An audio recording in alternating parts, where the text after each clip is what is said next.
वालेकुम जी।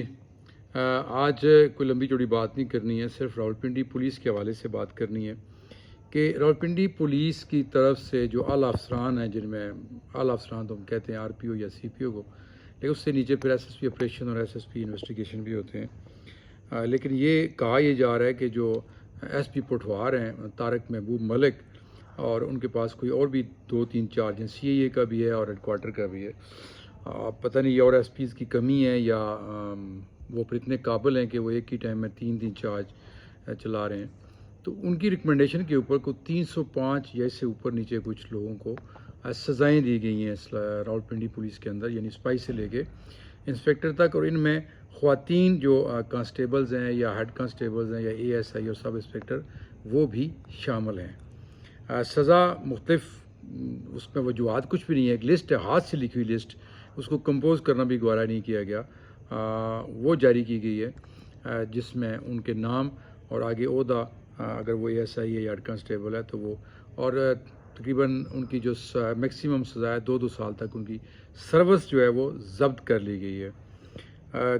इससे बड़ा अजीब सा एक जो मैंने चेक किया है, बड़ा एक शदीद किस्म का दुख, रंज और मायूसी पाई जा रही है रावलपिंडी पुलिस में। उसकी वजह शायद ये भी है कि सबसे ज़्यादा जो तकालीफ उठाते हैं और करप्शन के इल्ज़ाम भी उन्हीं पर लगते हैं, वो सिपाही से लेकर इंस्पेक्टर तक। लेकिन वो नाकों पे भी वही खड़े होते हैं, जलसे जुलूस भी वही हैंडल करते हैं, हंगामे हो जाएं तब भी वही करते हैं, इंटरोगेशन से लेके रेड करने तक और मुलज़मों को पकड़ने से लेकर उनको जेल तक छोड़ने तक, ये सारे काम सिपाही से लेकर इंस्पेक्टर तक उनके ज़िम्मे होते हैं। अपनी जान भी ख़तरे में डालते हैं। बहुत सारे इमरान समेत यहाँ पे शहीद भी हो चुके हैं। चलें, जो शहीद करने वाले थे वो भी एहसन यूनुस साहब जब थे यहाँ पे सीपीओ, तो उनके दौर में वो जो मुजरम थे वो अपने अंजाम को भी पहुँचे पुलिस मुकाबलों में। और ऐसे पुलिस मुकाबले मैं समझता हूँ कि गलत नहीं होते, क्योंकि अदालतों से तो वो छूट जाते हैं लोग। लेकिन ये जो सज़ा दी गई है, इस हवाले से मैं ख़ास तौर पर ये कहूँगा कि अगर नाक़िस कारकर्दगी या परफॉर्मेंस सही नहीं है और उसकी बुनियाद के ऊपर उनको सज़ा दी जा रही है, क्योंकि रावलपिंडी में इस वक्त कत्ल, डकैती, चोरी, नकबजनी, कब्ज़ा ग्रुपों की फायरिंग और जगह जगह कब्ज़े, जो हाउसिंग सोसाइटी हैं उनमें आए रोज़ मर्डर होते हैं।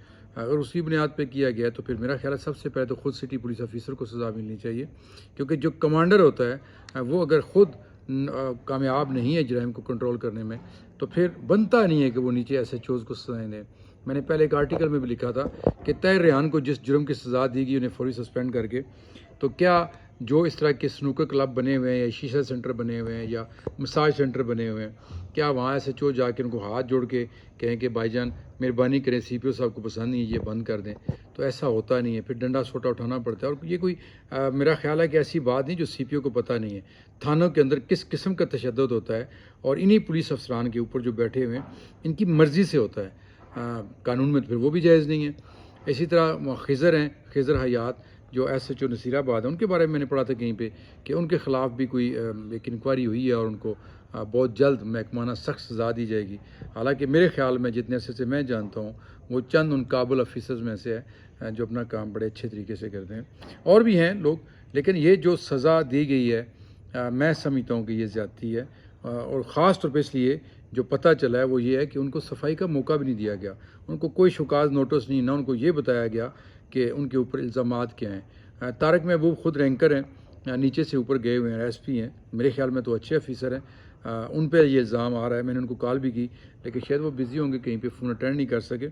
लेकिन ये सिटी पुलिस ऑफिसर को इस तरह के इक़दाम करने से पहले सफाई का मौका ज़रूर देना चाहिए।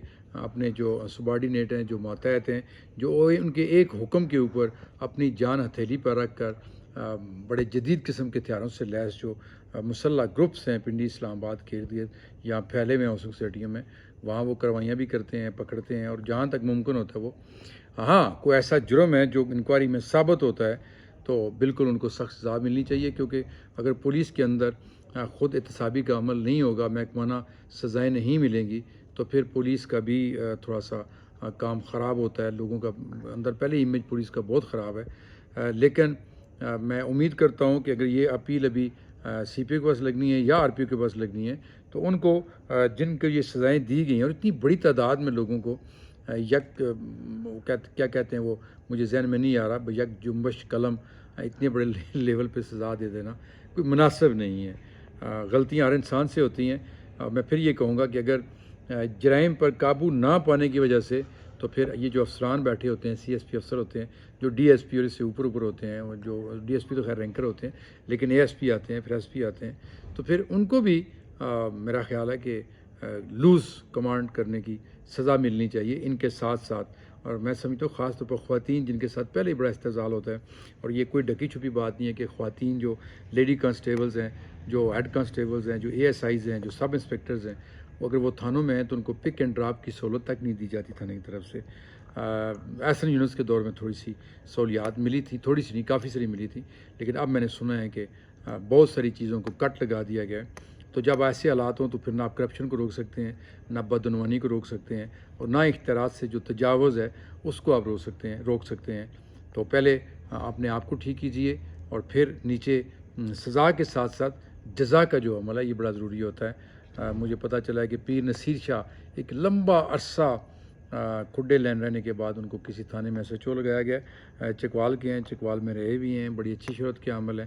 یہ ایک اچھا اقدام میں سمجھتا ہوں کہ سی پی او کو اگر وہ لگے ہیں، کیونکہ ان کی ریپوٹیشن بہت اچھی ہے پیر نصیر شاہ کی۔ اسی طرح جو اچھی ریپوٹیشن کے لوگوں کو لگایا جائے اور پھر ان کو موقع ضرور دیا جائے۔ اپنی دعاؤں میں یاد رکھیے گا۔ اللہ حافظ۔